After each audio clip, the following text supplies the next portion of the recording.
Hello, আসসালামু আলাইকুম বন্ধুরা, কেমন আছেন সবাই? আশা করি সবাই ভালো আছেন। ভিডিওর ক্যাপশন দেখে ইতিমধ্যে বুঝে গেছেন যে এটা আসলে কীরকম একটা ভিডিও।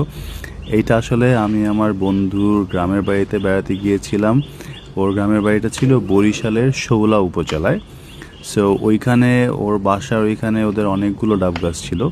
অ্যান্ড আমরা আসলে ডাব গাছ থেকে ডাব পাড়া ট্রাই করতেছিলাম, কিন্তু ওইখানে ডাব পাড়ার জন্য কোনো লোকজন আসলে অ্যাভেলেবেল ছিল না। আমরা সারাদিন অনেককেই রিকোয়েস্ট করেছি যে ভাই একটু ডাব পেরে দাও আমাদেরকে টাকার বিনিময়ে, বাট কেউই আসলে রাজি হয়নি। প্লাস ম্যাক্সিমাম লোকই আসলে ডাব গাছে উঠতে পারে না ওইখানেও, যারা পারে তাদেরকে খুঁজেই পাইনি।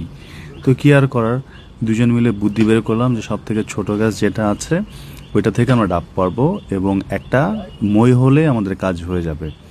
তারপরে একটা মই খুঁজতে খুঁজতে আমরা একজনের বাসায় পেয়ে গেলাম মই, যেটা দেখতে পারতেছেন অলরেডি মইটা গাছের সাথে লাগানো আছে এখনও। সো ওই মই বেয়ে আমি আসলে উঠে গিয়েছিলাম গাছে, এবং তারপরে ওইখান থেকে 3টা কি 4টা ডাব ছিল অনলি।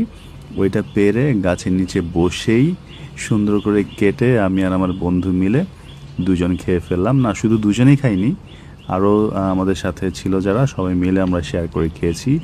এই গরমের মধ্যে আসলে ডাবের পানি খেতে কীরকম শান্তি সেটা আসলে বলে বোঝানো যাবে না। আপনারাও গেলে ট্রাই করতে পারেন। ভালো থাকেন।